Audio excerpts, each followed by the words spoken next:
Судењето за пожарот во Кочани е тест дали обвинителите и судиите ќе си ја повратат довербата дека може да донесат не само право, туку и правда, или пак ќе пропаднат целосно. Во делот на евроинтеграциите пак Македонија е технички усогласен, но политички блокиран кандидат. Председателката Силјановска Давкова го имаше своето предновогодишно обраќање пред пратениците. Реформите во правосудството се клучни за подобар живот на граѓаните, смета таа. Токму затоа повика што побрзо да се донесе новиот закон за судски совет, а двајцата членови на судски, што треба да бидат нејзин предлог, ќе ги даде согласно новите зајакнати критериуми. Повика политиката да ги тргне рацете од судот и обвинителството, особено во случајот со Кочани. Овој судски процес е тестот врз кој ќе се оценува решеноста и подготвеноста на државата за правосудни реформи, за европско судство, за владење на правото во реалноста, а не само декларативно на хартија. Од овој процес ќе зависи дали судството ќе ја стекне или трајно ќе ја изгуби довербата на македонските граѓани. За извештајот на Европската комисија, Силјановска Давкова пак искоментира дека тој не говори само за нас, туку и за самата Унија.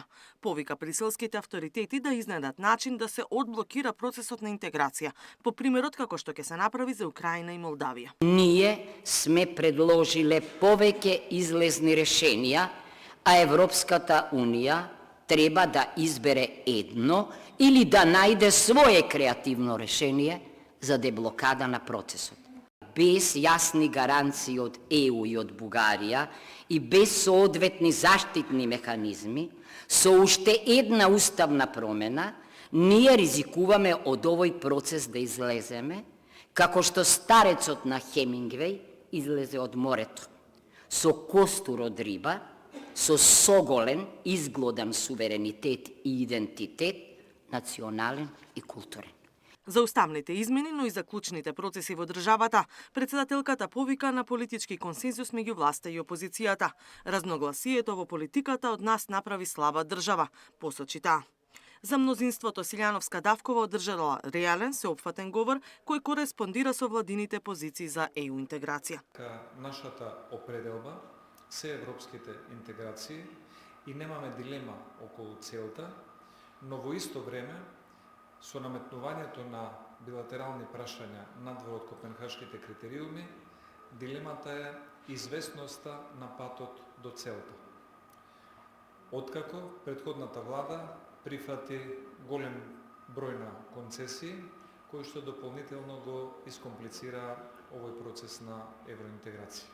Ние сме подготвени да се завршиме домашната задача на меѓународниот пат, но сепак со едни силни гаранции дека тоа ќе биде последното нешто што треба да го направиме на тој евроинтеграцијски пат. За опозицијата пак говорот бил гол и празен, а и едностран за поддршка исклучиво на владините политики. Се потврдува дека оваа влада, а денеска председателката даде поддршка, ја води Македонија кон изолација, дека европската приказна за нас е завршена, нема да има никакви реформи и следи голема криза. Жалам што председателката не застана на страната на мнозинството граѓани кои сакаат оваа земја да видат интегрирана целосно во Европа.